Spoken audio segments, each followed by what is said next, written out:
तो हुकूमत के वार, कप्तान की जवाबी ललकार। इमरान खान ने इतवार को मीनारे पाकिस्तान पर जलसा करने का ऐलान कर दिया है। लाहौर में पीटीआई रैली से पुरजोश खिताब। कारकुनान के जज्बाती नारों में कहा, लाहौरियों तैयार हो जाओ, हमने मिलकर जद्दोजहद करना है, ये मेरी जाती जंग नहीं है।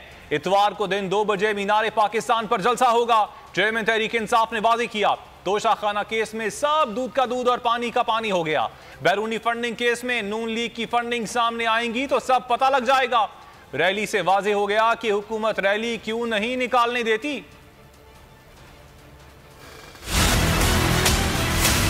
इंशाअल्लाह अगली इतवार को दोपहर के 2 बजे हम मीनारे पाकिस्तान में जलसा करेंगे। कि मैं सारी कौम को दिखाना चाहता हूँ कि आज कौम कैसे मेरे जहाद, हकीकी आजादी की जहाद के साथ खड़े हैं और मेरे लाहौर के लोग कैसे मेरे साथ खड़े हैं। अपने मुल्क को इस दलदल से निकालना है और इसीलिए जो पहले वाले लोग वो तो अपनी चोरी छुपाने के लिए मुल्क से बाहर भाग जाते थे। ये जंग मेरी पाकिस्तानी कौम की मैं लड़ रहा हूँ, अब सबकी जंग लड़ रहा हूँ। जो इतनी देर से तोशाखाना का ड्रामा किया हुआ था, आज सारी कौम के सामने दूध का दूध पानी का पानी हो गया। जो हमारा पार्टी का फंडिंग केस था, जिसको फॉरेन फंडिंग कहते थे, जैसे ही पता चलेगा कि नून लीग और पीपल्स पार्टी की फंडिंग सामने आएगी, सारी कौम को फिर पता चलेगा कि तहरीक इंसाफ कानून के मुताबिक पैसे इकट्ठे कर रही थी और ये 2 जमातों ने कैसा पैसा इकट्ठा किया, सारी कौम के सामने आ जाएगा।